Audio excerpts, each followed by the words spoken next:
Shalom and welcome to another in our series of podcasts from Temple Beth a dynamic center for conservative Judaism in Los Angeles. This is a recording of Rabbi Avi Havivi's weekly Siddur class. I think I'm going to, I hope, relatively briefly recap the issue of Tzitzit kissing and then move on to the third blessing of the Shema service. Can I ask one question first, which precedes the Tzitzit kissing? Okay. And that is, I came away from the last session unclear about saying Amen to the bracha that just before the Shema. Saying it out loud. In general, the established correct practice is you do say Amen, from Baruch Hu until the Amidah, okay, when you're not supposed to interrupt except if a king is walking by or someone important says good morning, whatever. There are all kinds of halachot about that. Mm-hmm. You're not supposed to interrupt to talk. Saying Amen to a bracha that you hear is not considered an interruption as long as you are not in the middle of a paragraph of the Shema, right? So in other words, if we're doing it regular, you get to the end of Habocher B'Amo Yisrael B'Ahava, you say Amen. And then you hear the Chazan say it. You say Amen to the Chazan's bracha, if you hear the Chazan saying it aloud, okay? You do not say Baruch Hu Baruch Shemo. That is considered an interruption because that's a minhag. It's a custom. It's not halacha, whereas saying Amen when you hear someone recite a bracha is halacha. If someone says Hamotzi and you are not eating and they say Hamotzi aloud, you're supposed to say Amen. Okay, you hear anyone recite a bracha, you're supposed to say Amen. So if you are not in the middle of a Shema, one of the three paragraphs, in the middle of a paragraph, and you hear the Chazan say Amen, you say Amen, that's a long answer. The short answer, Michael, is yes. Now, the exception to that is after the third bracha between Ga'al Yisrael and the Amidah, and that's more complicated, and we'll get to that when we get to that. But Baruch Atah Hashem Yotzer HaMeorot and Baruch Atah Hashem Habocher B'Amo Yisrael B'Ahava, you do say Amen to. Thank you. Which means, by the way, in many of the conservative shuls that we grew up with a high holiday choir, right, where the Chazan goes, Baruch Atah Hashem, and then we expect everyone to say, Baruch Hu, Baruch Shemo, the choir. It's wrong, okay? Because you don't say Baruch Hu, Baruch Shemo to these brachot around the Shema, okay? Now, one thing I want to clarify, just to take us to the beginning, if you look right after the Baruch Hu, look at Baruch Hu, page 96 in the short and stout edition, and page 30 in the slim, okay? After Baruch Hu, there is a blessing. Baruch Atah Hashem Elokeinu melech haolam yotzer or uvorei choshech oseh shalom uvorei et hakol. This is the opening line of a bracha, which continues until Baruch Atah Hashem Yotzer HaMeorot at the bottom of the next page. It is only the opening line. It's the opening of a idea. So you do not say Amen after that. This is a wide misconception in the non-Orthodox movements. So you hear the Chazan say Baruch Hashem Yotzer Uvorei Choshech Oseh Shalom Uvorei et hakol. You do not say Amen, because it's not the end of the bracha, it's just the opening. To do that would be as if you heard the Chazan do like this, beginning of the Amidah. Baruch Atah Hashem Elokeinu Elokei Avoteinu. Amen. Okay? It would be as wrong as that, right? Baruch Atah Hashem Elohei Avraham Elohei Yitzchak Elohei Yaakov is only the opening of a thematic unit called a bracha. Everyone with me? So you don't interrupt after an opening. You only say it at the end of the bracha. The blessing ends, Baruch Atah Hashem Yotzer HaMeorot. That's where the first blessing of the Shema service ends. Just to recap, the blessing which is about God as creator. Everyone with me on that? So Baruch Atah Hashem Yotzer Or Uvorei Choshech Oseh Shalom Uvorei et Hakol. Amen. Wrong. You do not say Amen then. Other example of that, which would be obvious to you, first paragraph of the benching. Baruch atah Hashem Elokeinu melech haolam hazan et haolam kulo b'tuvo b'chein b'chesed u'vrachamim. Amen. You don't do that, right? You wait till the end of the paragraph, if the Chazan says Baruch atah Hashem hazan et hakol, and then you say Amen. If you're listening to someone else do the benching, right? Because it's a paragraph that starts with the words Baruch atah Hashem and ends with the words Baruch atah Hashem. It's one bracha. That is called a bracha aruka. Now I'm taking us back all the way to the beginning. Where's Terry? I need her. So a bracha aruka, which means a long blessing, is a thematic unit on one theme, which opens, just a second, Jonathan, opens with the words Baruch atah Hashem and closes with the words Baruch atah Hashem. All of that is considered one bracha, right? Halachically. So you only say Amen if you have finished already and you hear the Chazan recite it, then you say Amen at the end. Okay? So just as you wouldn't say Amen in the middle of the first paragraph of benching, or in the middle of the first paragraph of the Amidah, you don't say Amen in the middle of the first Shema blessing. All right? And one more thing, and then I'll get to Jonathan's question. You only say Amen if you have already finished the bracha, and then you hear the Chazan say, Baruch atah Hashem habocher b'amo Yisrael b'ahava. If you finish with the Chazan, you do not say Amen, because you do not say Amen to your own blessings, with rare exceptions. Everyone with me on that? Okay.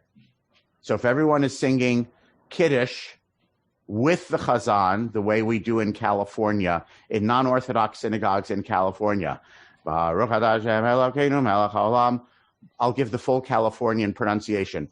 Borei peri hagafen, emphasizing the wrong syllable. You don't, if you say it together with Chazan, you don't say Amen. Because if you finish a bracha with someone else, you don't say Amen, because then you're saying Amen to your own blessing. If you finish the blessing, and then you hear the Chazan say, Baruch atah Hashem Elokeinu melech haolam, Yotzer HaMeorot, or Habocher b'amo Yisrael b'ahava, then you say Amen. Jonathan. Yes, so you say it, b'amo Yisrael b'ahava, but do you say it, I'm a little confused on the bottom of 31, when it says Yotzer HaMeorot? Yes. Okay, yes. So those two places you say. Yes. Just not in the beginning. Okay. Correct. Okay. Correct. Right. And there are certain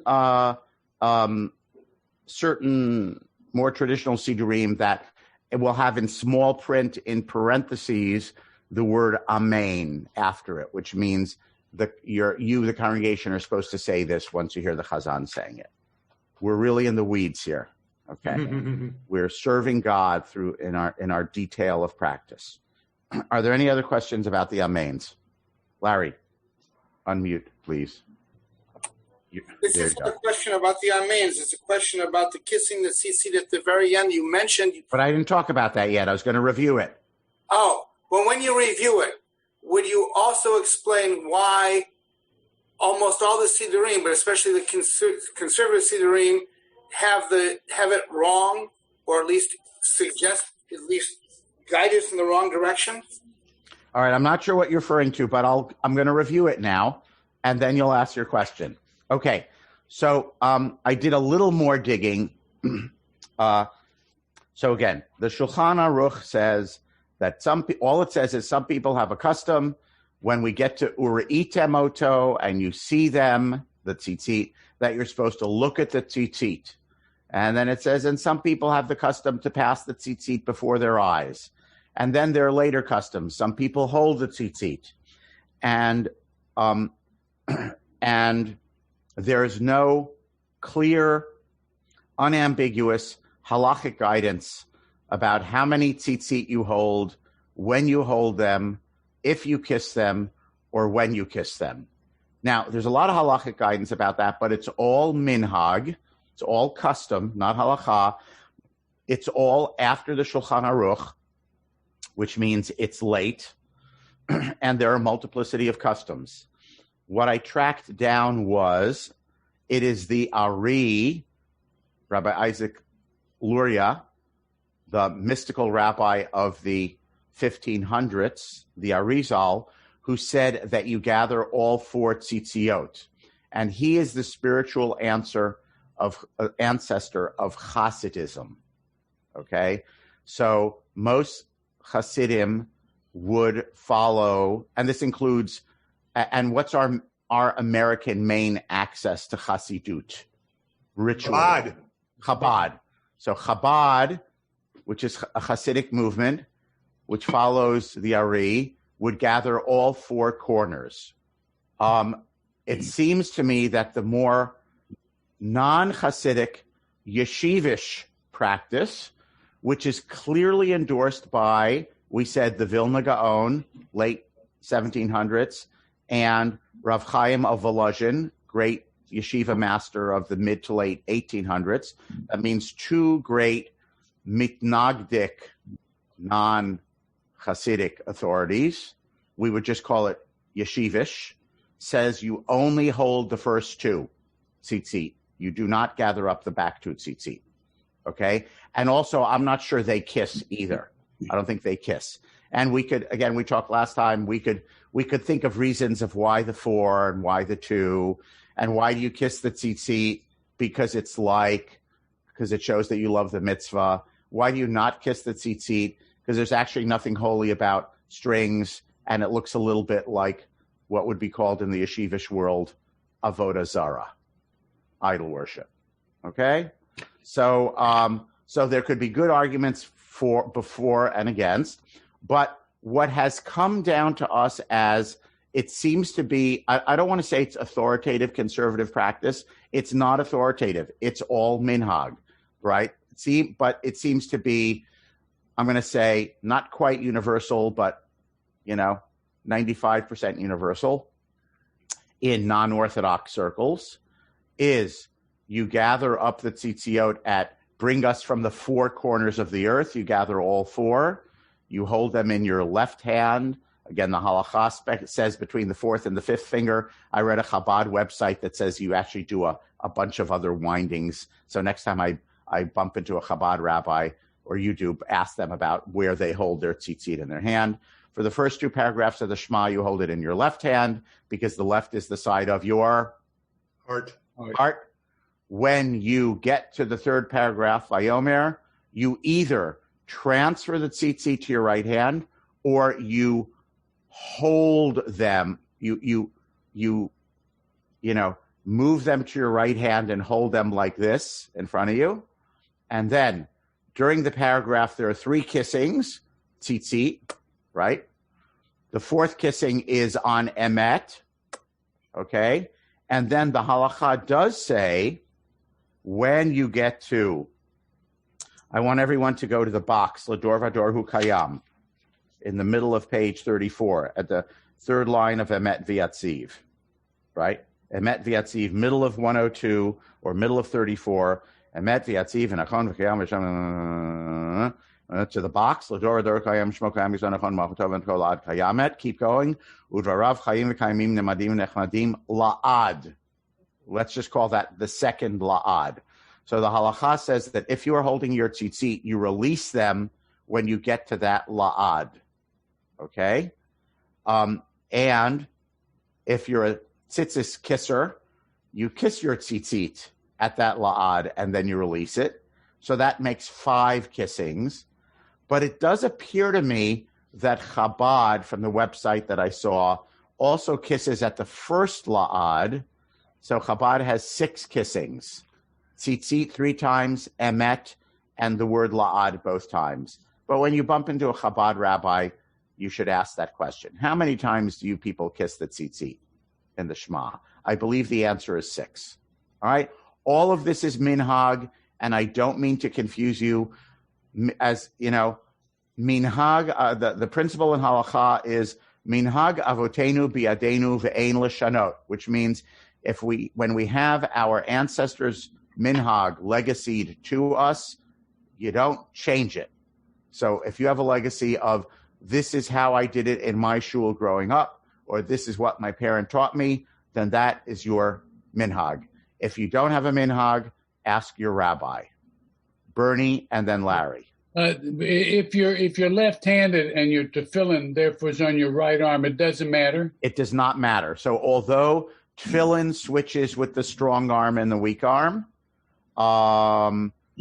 tzitzit clearly halachically does not change with the strong arm and the weak arm. Doesn't matter if you're a righty or lefty. So you switch it from one to the other, but if it's awkward on the hand, that you doesn't matter. Same thing, correct, right? Yeah. Thank you. So same thing. Left hand for the first two paragraphs, right hand for the third paragraph, and right hand until the end, until you release them. I didn't make that clear, but when you get to emet, you don't put it back in the left hand. You keep holding it in the right hand. Larry. Yeah. So I'm looking first at the Sax Koran. Yes. And indeed, he does have the symbol on that second liad. Yeah. I guess I always saw people actually say the entire phrase la'ad u'olamei olamim. Yeah. And then kiss it. Yeah. Similarly, I guess kissing at liad kayamet, the liad before kayamet, which you say is also a minhag in the Chabad world. Yeah. What I've always seen shlichei tzibur do is say liad kayamet and then kiss. Yes. And then drop. And that appears to be universal in the non-Orthodox movements. I don't know how. The question is that an error? The halacha said la'ad, and people got confused and thought it was the first la'ad and not the second la'ad. I was unable to track down why, and why it's common that the shliach tzibur says that aloud and then stops, right? As if now we all kiss and drop our tzitzit and then we go on, when in fact it's actually in the next line where you're supposed to kiss and drop your tzitzit. So I was unable to track down how that minhag was created, and why the Chazan says that line. So I have a very practical question. By the way, and I even think in Orthodox circles, the Chazan says that line. I don't think so. You don't think so? No. Okay. It goes to Alabotenu Elenu. That's what they start saying all that. Got it. So Meyer, if you can, there's no Kiddush to pull Rabbi Kanevsky aside at. Well, whatever. Someday when there's Kiddush and you can pull Rabbi Kanevsky aside, ask him how he thinks the conservatives, why he thinks there are people who do L'dor V'dor Kayam, which Mokayim Zanachon Ma'otov Kayamet, why they kiss and why the Chazan says that aloud. And has he ever seen that in an Orthodox shul, or does he just think it is just plain wrong? I don't know the answer. I don't know that he'll have the answer either, but okay. He might know. He might just say, if he says, I've never seen that and it's wrong, that means it is universal Orthodox custom not to do that, and we don't know. And then I would ask a Chabad rabbi that same question also, because it does appear that Chabad has all kinds of different extra minhagim. They definitely do. As they do about so many things. Right. They also incorporate partly Sephardi customs too, so which makes it more confusing. It's not. I'm going to give a short answer, and if you don't understand what I'm saying, then never mind. It's not real Sephardi customs, okay? Meaning it's not what a Jew from Greece who calls himself Sephardic does. It's not a Mizrahi custom. It all goes back to the Ari, because the Ari, Rabbi Isaac Lurie in the 1500s, created a new, I've heard him referred to by Professor Rabbi Pinchas Giller at AJU. He was the original shul hopper.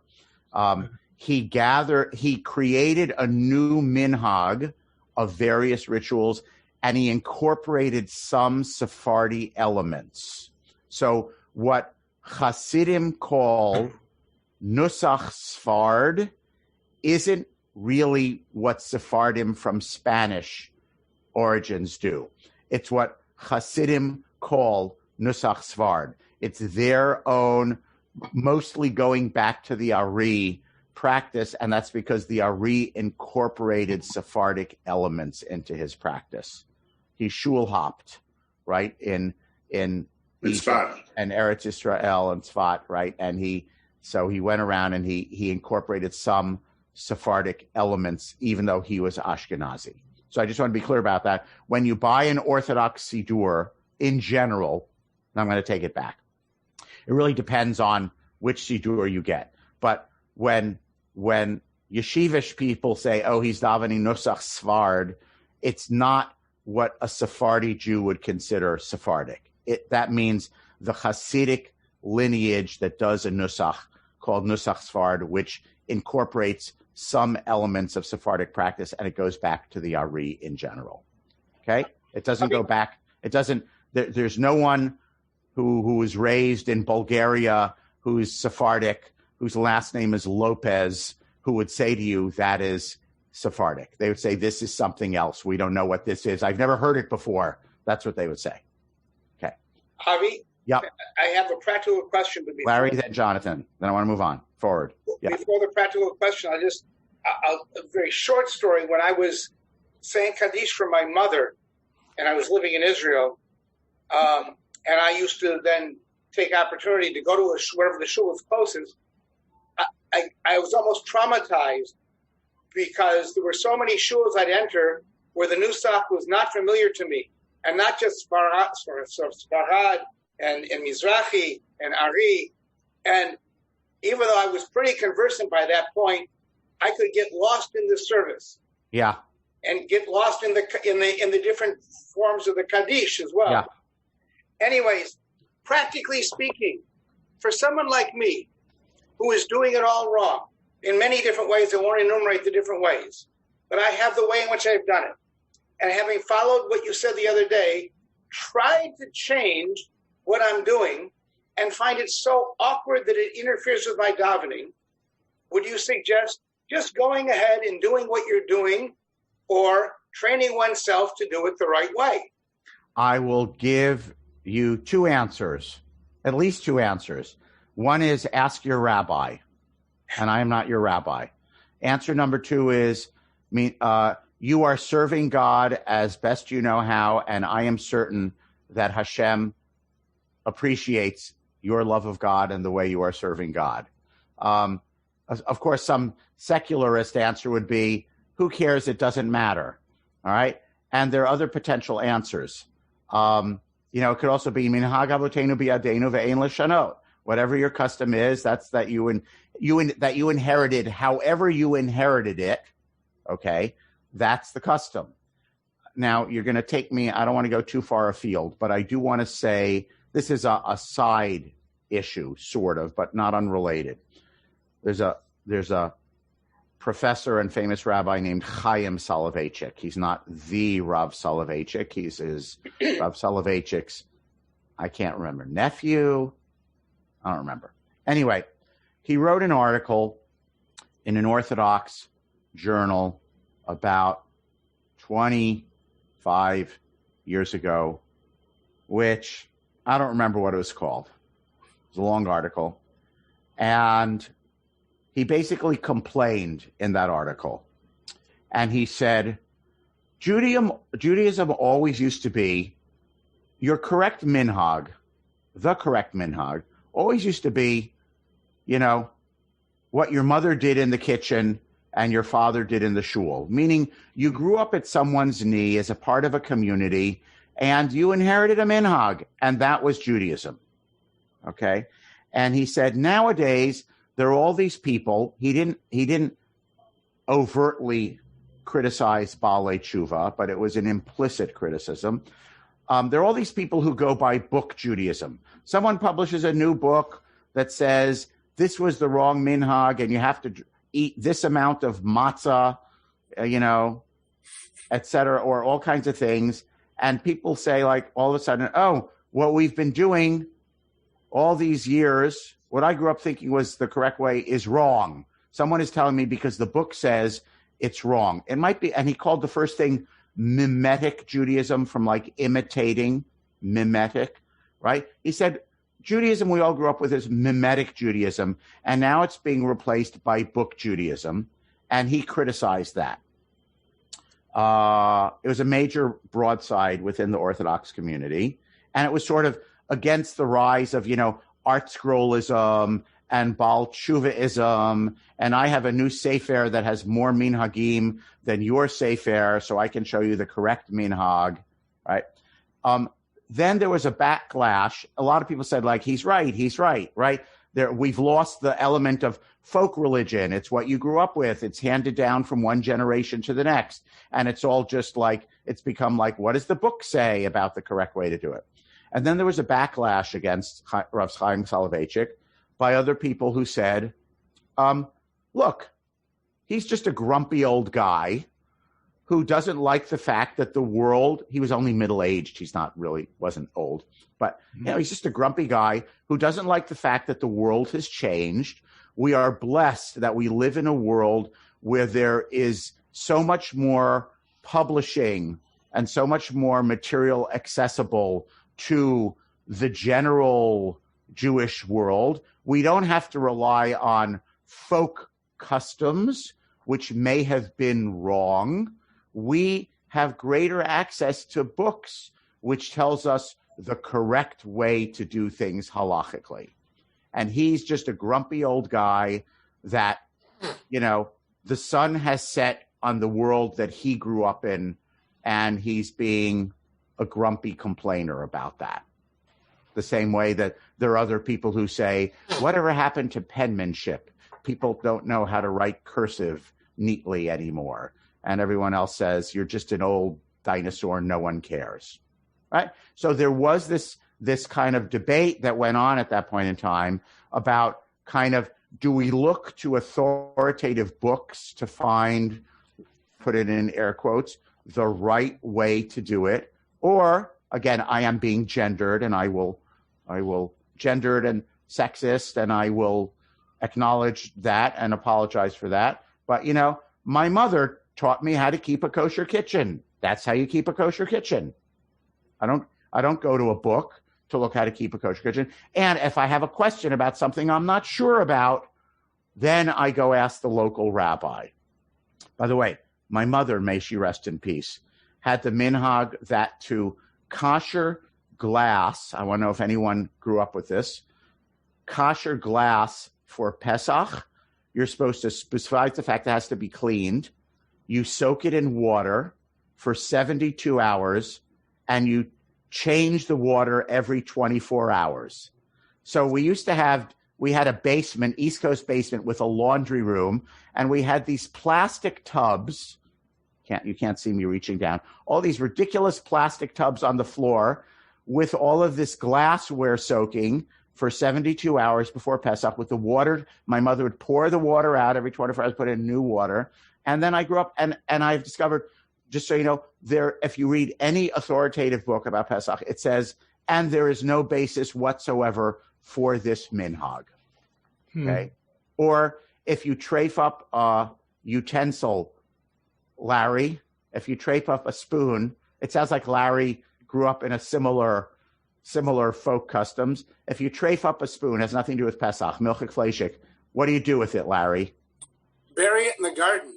Bury it in the ground for, 24 hours or something. You clean it and then you bury it. And again, it's a folk minhag, right? It's not halacha. And if you read nowadays modern things about glassware, they say, wash your glassware. The lenient people say, but the strict people say, but the lenient people say, just rinse your glassware and it's fine.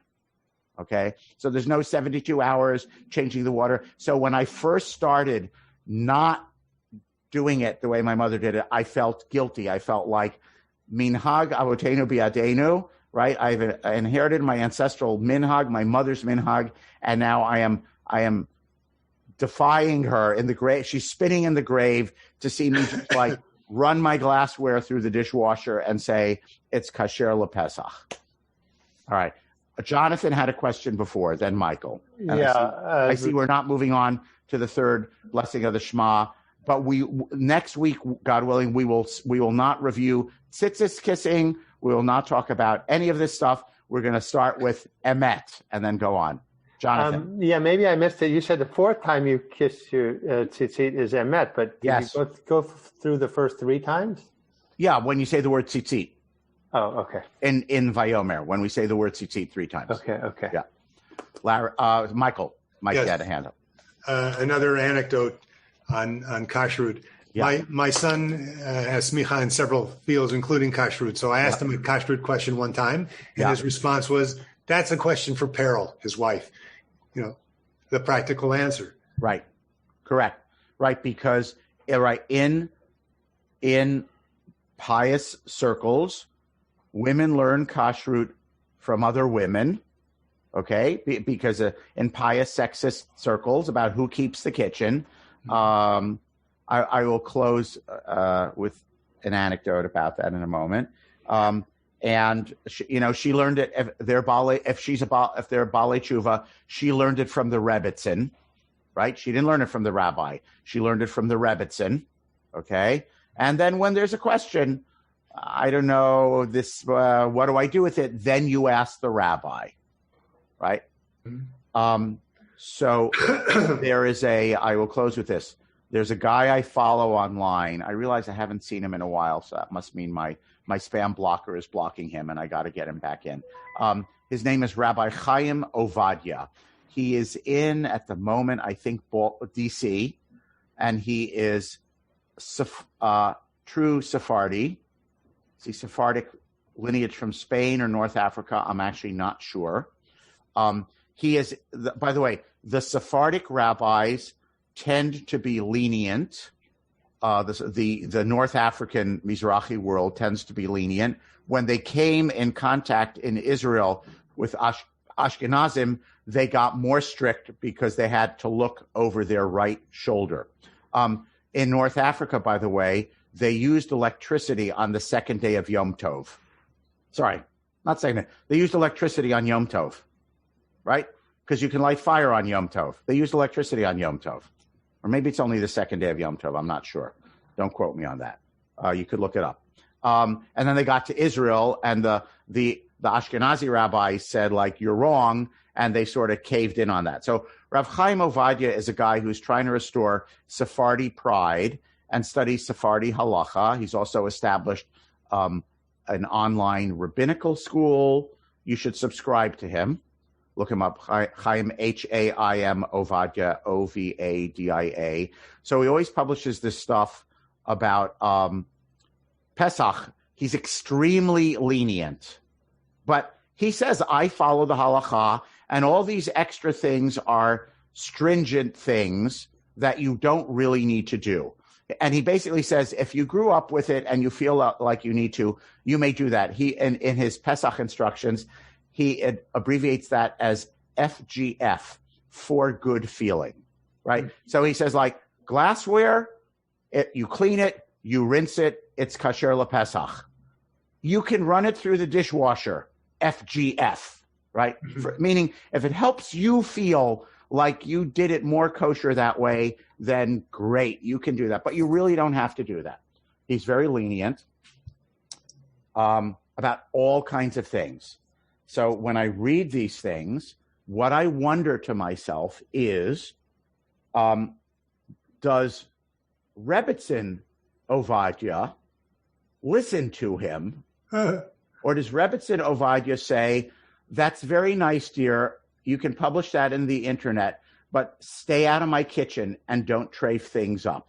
So I actually really, if I met him, I'd like to ask that question, because there's so many things for Pesach he's so lenient on, and I'm guessing Rebbitzin Ovadia, whoever she is, did not grow up with those leniencies, and I'm guessing that she might say, that's very lovely, you can write about that in your online blog, but stay out of my kitchen, please. I know how to make Pesach.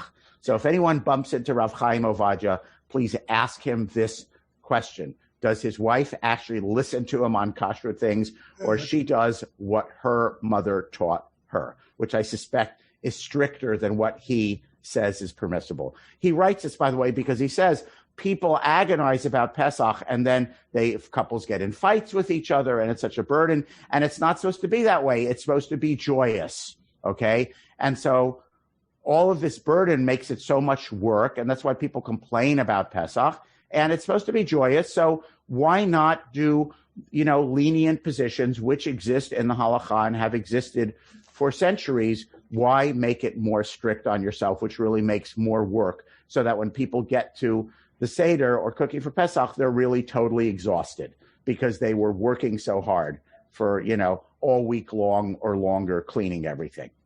Alan. Yeah. Bringing it a little closer to home from Rabbi Dorf shares a wonderful story about when he was making a ruling about whether you could have peanut butter. Right. Whether you could have peanut butter on Pesach. Yes. He was going back and forth. Yes. He says, well, as long as it's smooth and not nutty. And then someone asked him, well, what do you do at home? And his response was, whatever Marlon says. Mm-hmm. Correct. Right. So if you have a home where someone is the kitchen person and the shopping person, they are the ones who decide if the spoon gets buried in the ground or not. Okay. What do you do if you don't bury it in the ground, if you accidentally mix it up and don't bury it in the ground? You boil it. You boil it. Same as for Pesach. Same as what you do with your silverware for Pesach. You have to boil it. Huh. You clean it thoroughly. I think you don't use it for 24 hours, right? Clean it thoroughly, and then you drop it in a pot of boiling water.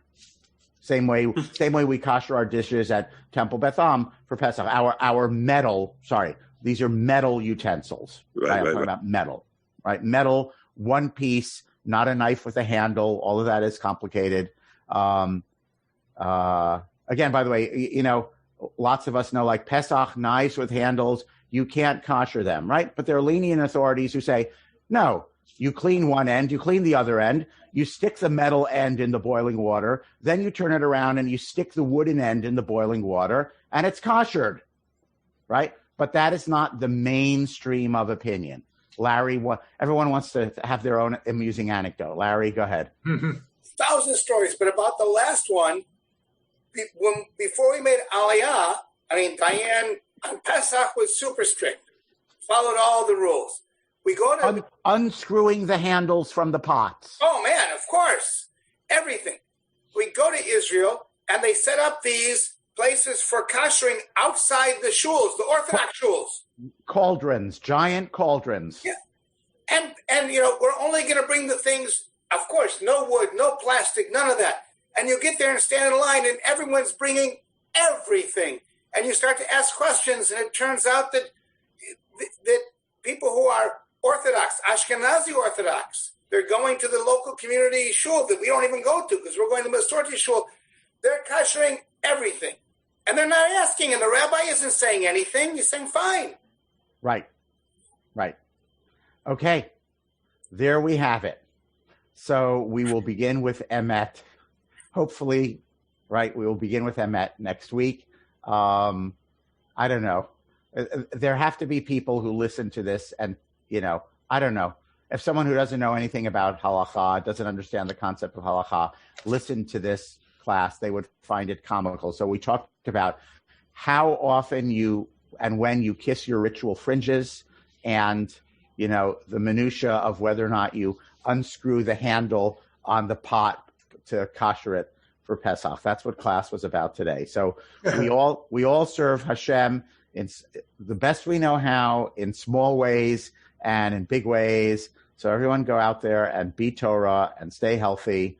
And God willing, I'll see you next week. You have been listening to another in our series of podcasts from Temple Beth Am, a dynamic center for conservative Judaism in Los Angeles. If you enjoy these podcasts, we invite you to write a review on the Apple Podcast site or wherever you get your podcasts. For more information about Temple Beth Am Los Angeles, go to tbala.org.